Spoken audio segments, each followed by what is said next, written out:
So now let's go over here. Hello, Mr. Buffett. I got two short questions. One is, how do you find intrinsic value in a company? Well, intrinsic value is what is the number that if you were all-knowing about the future and could predict all the cash that a business would give you between now and Judgment Day, discounted at the proper discount rate, that number is what the intrinsic value of a business is. In other words, the only reason for making an investment and laying out money now is to get more money later on, right? That's what investing is all about.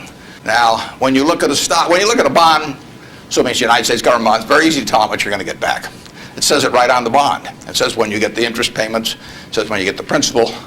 So it's very easy to figure out the value of a bond. It can change tomorrow if interest rates change, but the cash flows are printed on the bond. The cash flows aren't printed on a stock certificate. That's the job of the analyst, is to print out, change that stock certificate, which represents an interest in the business, and change that into a bond and say, this is what I think it's going to pay out in the future. When we buy, some new machine for Shaw to make carpet, that's what we're thinking about, obviously, and you all learn that in business school. But it's the same thing for a big business. If you buy Coca-Cola today, the company is selling for about $110 to $15 billion in the market. The question is, if you had 110 or 15 billion, you wouldn't be listening to me, but I'd be listening to you incidentally. But the question is, would you lay it out today to get what the Coca-Cola company is going to deliver to you over the next 200 or 300 years? The discount rate doesn't make much difference as you get further out. And that is a question of how much cash they're going to give you. It isn't a question of, it isn't a question about how many analysts are going to recommend it or what the volume in the stock is or what the chart looks like or anything. It's a question of how much cash it's going to give you. That's the only reason. It's true if you're buying a farm. It's true if you're buying an apartment house. Any financial asset. Oil in the ground, you're laying out cash now to get more cash back later on. And the question is how much are you going to get, when are you going to get it, and how sure are you? And when I calculate intrinsic value of a business, when we buy businesses, and whether we're buying all of a business or a little piece of a business, I always think we're buying the whole business because that's my approach to it. I look at it and say, what will come out of this business and when? And what you really like, of course, is them to be able to use the money they earn and earn higher returns on it as you go along. I mean, Berkshire has never distributed anything to its shareholders, but its ability to distribute goes up as the value of the businesses we own increases. We can compound it internally, but the real question is, Berkshire selling for, we'll say, 105 or so billion now. What can we distribute from that 100? If you're going to buy the whole company for 105 billion now, can we distribute enough cash to you soon enough to make it sensible at present interest rates to lay out that cash now? And that's what it gets down to. And if you can't answer that question, you can't buy the stock. You can gamble in the stock if you want to, or your neighbors can buy it. But if you don't answer that question, and I can't answer that for internet companies, for example. There are a lot of companies, there are all kinds of companies I can't answer it for, but I just stay away from those. Number two. So you got formulas involved in finding intrinsic values on certain companies. I mean, you've got a mathematical system set up. Discounted present value of future cash, yeah. Okay. Second short question is, why haven't you written down your set of formulas or your strategies in written form so you can share it with everyone else? Well, I think I actually have written about that. If you read the annual reports over the recent years, in fact, the most recent annual report, I use what I've just been talking about. I use the illustration of Aesop. Because here Aesop was in 600 BC. Smart man. Wasn't smart enough to know it was 600 BC, though. I mean, would take a little foresight. But Aesop, in between tortoises and hares and all these other things, he found time to write about, birds. And he said, a bird in the hand is worth two in the bush. Now, that isn't quite complete, because the question is, how sure are you that there are two in the bush?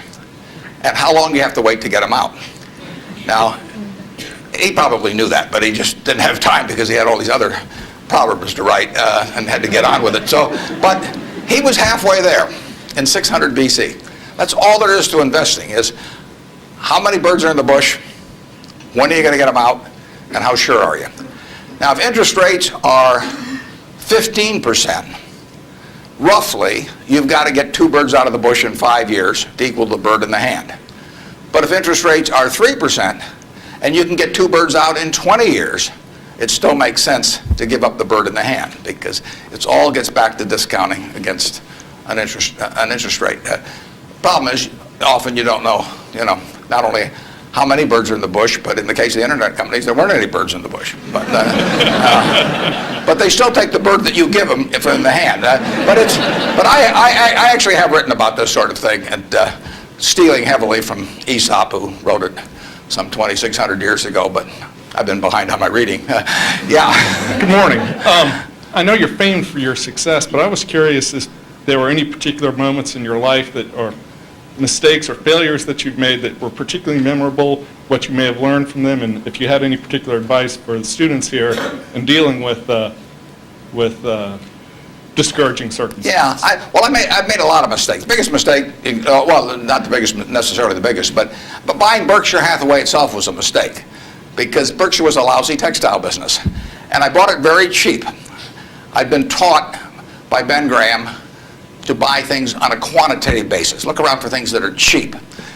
And I was taught that, we'll say in 1949 or 50. It made a big impression on me. So I went around looking for what I call used cigar butts of stocks.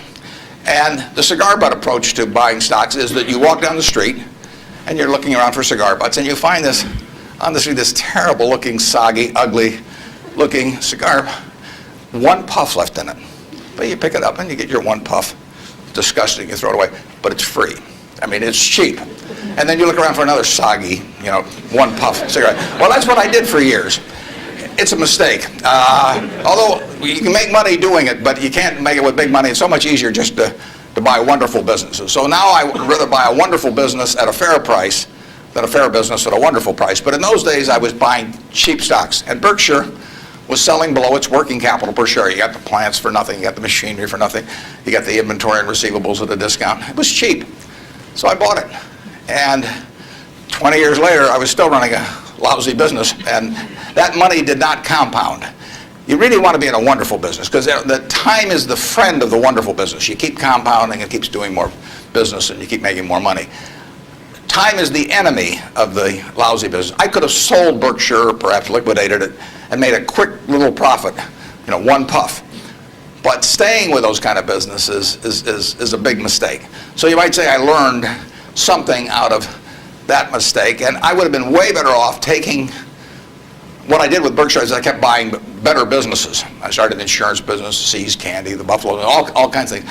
I would have been way better doing that with a brand new little entity that I'd set up, rather than using Berkshire as the platform. Now I've had a lot of fun out of it. I mean, everything in life seems to turn out for the better, so I don't have any complaints about that, but it was a dumb thing to do. I went into U.S. Air. I bought a preferred stock in 1989. As soon as my check cleared, the company went into the red and never got out. I mean, it was really dumb. I mean, I've got an 800 number I call now whenever I think about buying an airline stock. I call them up any hour that, fortunately, I can call them at 3 in the morning, and I just dial and I say, my name's Warren, I'm an aeroholic, and I'm thinking about buying this thing, and then they talk me down. I mean, it takes hours sometimes, but it's worth it, believe me. If you ever think about that buying an airline stock, call me and I'll give you the 800 number, because you don't want to do it. But we got lucky in terms of how we eventually came out on it, but it was a dumb decision, all mine. And I've done biggest in terms of opportunity cost, eventual costs. I bought half interest in a Sinclair filling station when I was about 20 with a guy I was in the National Guard with, and I had about $10,000 then, and I put $2,000 in, and I lost it all. So that was 20%, and that means that the opportunity cost is now $6 billion of that filling station, which is a big price to pay for, getting to wipe a few windows and a few windshields and things like that. So actually I like it when Berkshire goes down, because it reduced the cost of that mistake on an opportunity cost. But the biggest mistakes we've made by far, biggest mistakes I've made by far are mistakes of omission and not commission. I mean, it's the things I knew enough to do They were within my circle of competence, and I was sucking my thumb. And that is really, those are the ones that hurt. They don't show up anyplace. I probably cost Berkshire at least $5 billion, for example, by sucking my thumb 20 years ago or close to it when Fannie Mae was having some troubles, and we could have bought the whole company for practically nothing. And I don't worry about that if it's Microsoft, because I don't know it. Because Microsoft isn't in my circle of competence. And so I don't have any reason to think I'm entitled to make money out of Microsoft or out of cocoa beans or whatever. But I did know enough to understand Fannie Mae, and I blew it. And that never shows up under conventional accounting. But I know the cost of it. I know. I passed it up. And those are the big, big mistakes. And I've had plenty of them. And unless I tell you about them in the annual report, and I resist the temptation sometimes, unless I tell you about them in the annual report, you're not going to know it because it doesn't show up under conventional accounting. But omission is way bigger than commission. There's big opportunities in life have to be seized. We don't do very many things, but when we get the chance to do something that's right and big, we've got to do it. And even to do it in a small scale is just as big a mistake almost as not doing it at all. I mean, you've really got to grab them when they come, because you're not going to get 500 great opportunities. You would be better off if when you got out of school here, you got a punch card with 20 punches on it, and every financial decision you made, you used up a punch.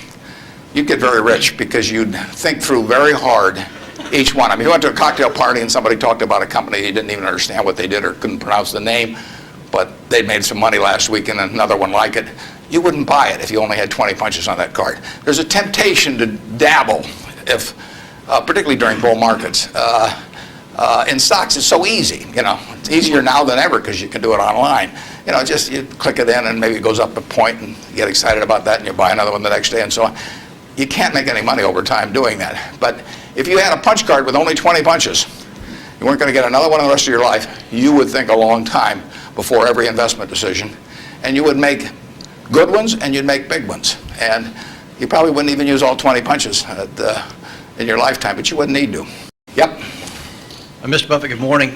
In your comments about making mistakes and errors like that, can you talk a little bit about your sell discipline when you're in a position and you feel like it's no longer good? What criteria to use when you just finally abandon it?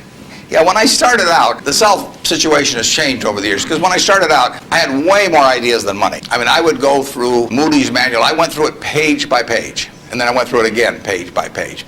And I found stocks in there that I could understand that were selling at like 2 times earnings, even 1 times earnings. Well, when you only have $10,000, that can get a little frustrating. And if you don't like to borrow money, which I never like to borrow money, so I was always coming up with more ideas than I had money. So I had to sell whatever I liked least to buy something new that just was compelling to me. And for a long time, I was in that mode. And now our problem is we have more money than ideas. So if you look at our annual report, which is on the internet at our homepage, BerkshireHathaway.com, you'll see something in the back called the Economic Principles of Berkshire. And you will see, which I believe in setting out for my partners. They are my partners. I don't look at them as shareholders. I look at them as partners. They're going to be my partners for life. So I want to tell them how I think. And if they don't agree with the way I think, that's fine. But I don't want them to be disappointed in me. So I lay out there and I say, in terms of our wholly owned businesses, we're not going to sell no matter how much anybody offers us for. I mean, if somebody offers us 3 times what something is worth, See's Candy, the Buffalo News, Borsheim's, whatever it may be, we're not going to sell it. I may be wrong in having that approach. I know I'm not wrong if I owned 100% of Berkshire, because that's the way I want to live my life. I've got all the money I could possibly need. It just amounts to a change in the newspaper story on my obituary and the amount of money that the foundation has. And to break off relationships with people I like and people that have joined me because they think it's a permanent home, to do that simply because somebody waves a big check at me would be like selling one of my children because somebody waved a big check. So I won't do that. And I want to tell my partners I won't do it so that they're not disappointed in me.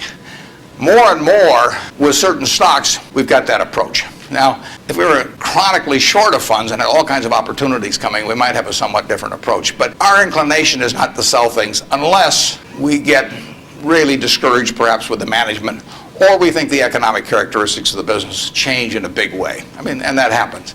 So, but we're not going to sell simply because it looks too high, in all likelihood. I mean, you can't make that 100%, but that's the principle under which we're operating. We're generating right now $5 billion of cash a year at least. So it's $100 million every week. And, just not, we've been talking here half an hour and I haven't done a damn thing.